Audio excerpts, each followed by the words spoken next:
प्रेत लोक, कहानी दहशत की।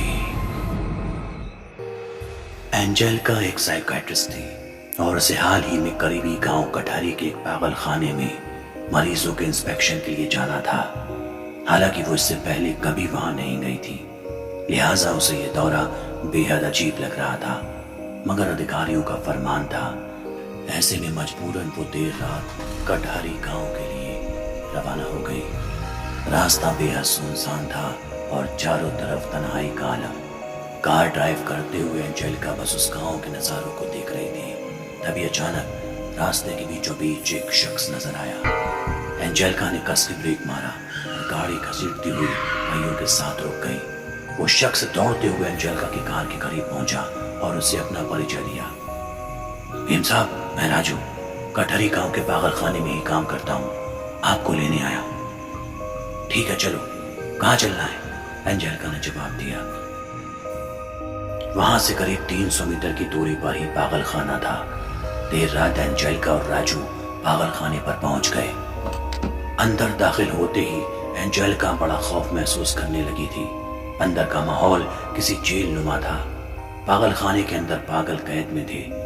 आधी रात भी उन्हें चैन नहीं था। पूरा पागल खाना चीख से गूंज रहा था। वो रात जैसे तैसे एंजेलिका ने गुजार दी। अगले दिन पूरे पागल खाने का इंस्पेक्शन किया गया। इंफ्रास्ट्रक्चर सहित बाकी चीजें बिल्कुल ठीक थी, मगर मरीजों का बर्ताव बहुत अजीब था। एंजेलिका ने शुरुआत में कुछ मरीज ऐसे देखे जो बस दीवार को एकटक घूरते और नोचते। कुछ मरीज आपस में लड़ रहे थे, लेकिन पागल खाने के नीचे एक तहखाना था, वहां भी कुछ मरीजों को कैद किया गया था। जब एंजेलिका ने वहां जाने की इच्छा जाहिर की तो पागल खाने के बाकी स्टाफ ने उसे इनकार कर दिया। कहा वहां कुछ भी नहीं है। मगर अब तक एंजेलिका को शक हो चुका था। वो अपनी जिद पर अड़ी रही और मजबूरन स्टाफ से दरवाजा खुलवाया गया और अंदर उतरते ही उसके सामने जो मंजर आया वो हैरान कर देने वाला था।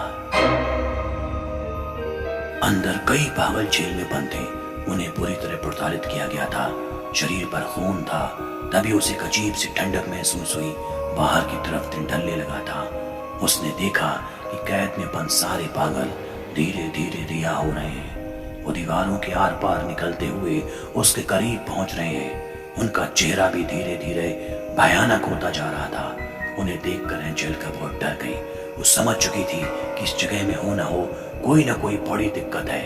वो तहखाने के दरवाजे से बाहर निकलने की कोशिश करती है, मगर पागल खाने के स्टाफ ने दरवाजा ही बंद कर दिया था। अब कहीं जाकर उसे समझ आया था कि उसके खिलाफ किस तरह की साजिश की गई थी। अब पूरी रात उसे उन डरावने पागलों के बीच गुजारनी थी।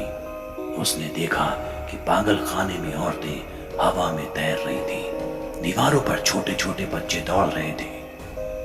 कई लड़के अपने दांतों से खुद की खाल उधेड़ रहे थे और अपने मांस को चीर चीर कर खा रहे थे। समझ नहीं आ रहा था कि आखिर ये क्या हो रहा है। तभी एंजेलिका ने देखा कि तहखाने में एक दरीचा है जहां से चांद की रोशनी अंदर दाखिल हो रही है। एंजेलिका फौरन उस तरफ दौड़ी, मगर पीछे से सभी उसको पकड़ने के लिए भाग रहे थे। इसी बीच उसकी चमड़ी किसी धारदार चीज से कटकर खून रिसने लगी। तभी सारे पागल उस खून को चाटने लगे और यही मौका देख वो दरीचे को तोड़कर उसमें से कूदकर उस पागल खाने से आजाद हो गई। पूरी रात वो भागती रही, जंगलों के बीच दरख्तों के नीचे छुप गई और अगली सुबह उसकी आंख खुली। आसपास गांव के लोग थे।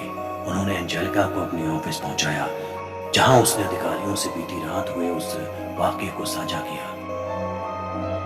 अधिकारियों ने बताया कि दरअसल वो पागल खाना कई साल पहले आग में जलकर खाक हो चुका है, जिसमें कई मरीजों की मौत हो गई थी। लेकिन जिस पागल खाने के इंस्पेक्शन के लिए तुम्हें जाना था वो तो यहाँ से काफी दूर है। जब पुराने वाले पागल खाने में आग लग गई थी तो नया पागल खाना उससे 1 किलोमीटर दूर बनाया गया है। शायद तुम वहां पहुंच नहीं पाई। एंजेलिका सब समझ चुकी थी कि रात में जो राजू नाम का शख्स आया था वो पुराने पागल खाने का कर्मचारी था। अधिकारियों ने उसे बताया कि राजू भी वहां जलकर मर गया था।